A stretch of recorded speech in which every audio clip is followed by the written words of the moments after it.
Hello, Boomers. Brian Tong here from boomerlife.net. I just turned 30, 40, 63 when I realized that retirement was dead ahead. And I'm not ready to stop working and collect Social Security. I don't want to live on Uncle Sam's check. I want to stay relevant, healthy, and keep making money. Young folks say, okay, boomer, like it's a joke. But I think being a boomer is the best thing ever. We have college degrees, years of experience, lots of life left to live, and bucket lists to fill. So click the links below and join my channel or group or blog post, and let's take this ride in the sunset together. So today I'm blogging about pickleball. And if you haven't played pickleball yet, which I haven't officially played yet, but I've purchased some equipment and I'm getting ready, I understand it's a hoot. It is the hottest new pastime in America. It's fun, it's social, and it's friendly. The rules are simple, and the game is easy for beginners to learn, but can develop into a quick, fast paced, competitive game for experienced players. To me, it's like a cross between tennis, badminton, and ping pong, except you're standing on the ping pong table. My wife and I are just about to take it up, and as everyone who plays will attest, it's addictive. There's not as much running as tennis, and that is key for me, having both my knees replaced.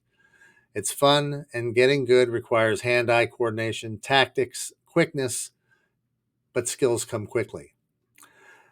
Brief history. Pickleball was invented in 1965 on Bainbridge Island, a short ferry ride from Seattle, Washington.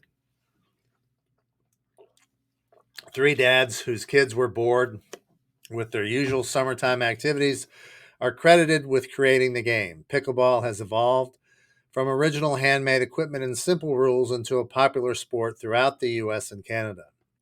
The game is growing internationally as well, with many European and Asian countries adding courts.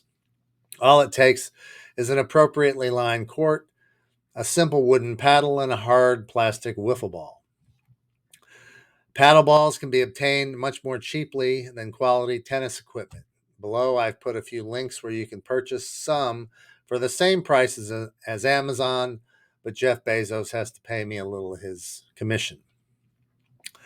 So the pickleball court layout, it's basically the same size as a doubles badminton court, measures 20 by 44 feet. The same court is used for singles and doubles play. The net height is 36 inches at the sidelines and 34 inches in the middle.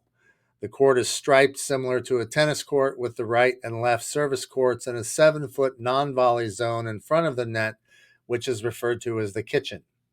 Courts can be constructed specifically for pickleball, or they can be converted using existing tennis or badminton courts.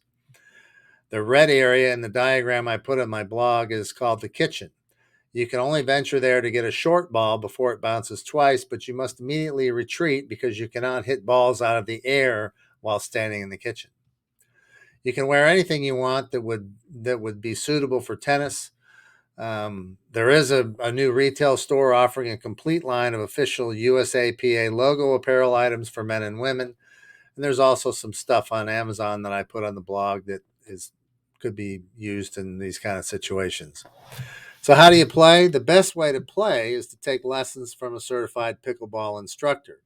And there's local pickleball clubs. We've got one here in Daytona called Pictona, or any school community recreational department for scheduled clinics. The rules.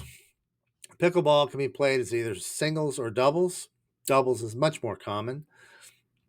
Same size playing area is used for both, obviously. A lot more running involved if you play singles. So the serve starts with a serve like in tennis. The server's arm must be moving in an upward arc when the ball is struck. It's not served overhead and struck down like a tennis ball. The paddle contact with the ball must not be made above waist, so you have to hit the ball below your waist when you serve.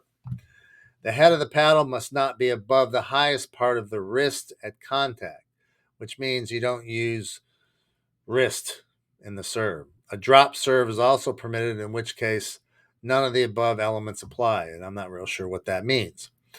At the time the ball is struck, the server's feet may not touch the court or outside the imaginary extension of the sideline or center line, and at least 1 foot must be behind the baseline on the playing surface or the ground behind the baseline.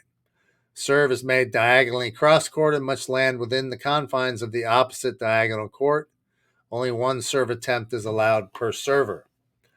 So both players on the serving doubles team have the opportunity to serve and score points until they commit a fault, except for the first serve sequence of each new game. Then it goes back over the other side. The first serve of each side out is made from the right court. If a point is scored, the server switches sides and the server initiates the next serve from the left court, just like tennis. As subsequent points are scored, the server continues switching back and forth until a fault is committed and the first server loses his or her serve. When the first server loses their serve, then the partner serves from their correct side of the court, which is, of course, except for the first server sequence of the game, which always has to come from the right side. The second server continues serving until his team commits a fault and loses the serve to the opposing team.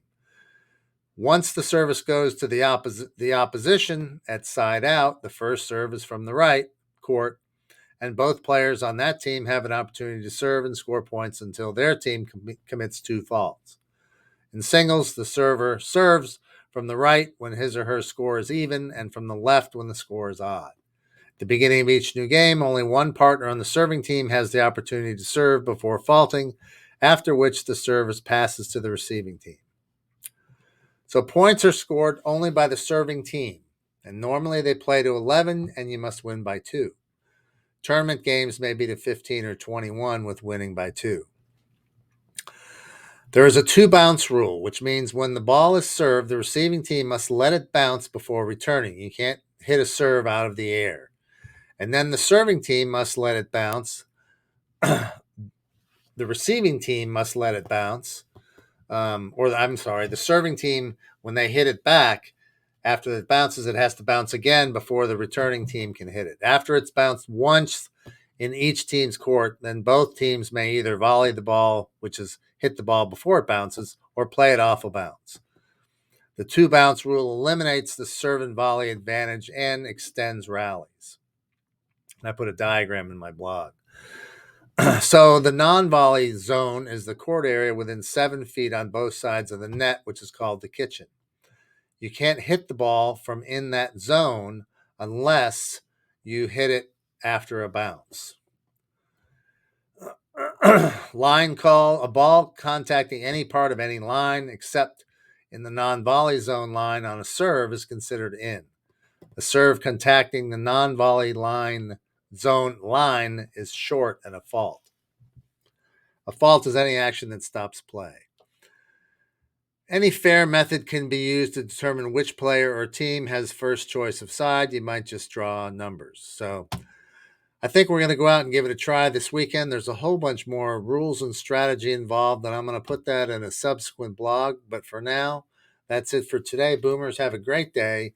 Take up some pickleball, get out and move, and I'll see you on the flip. Brian Tong at Boomer Life, out for today.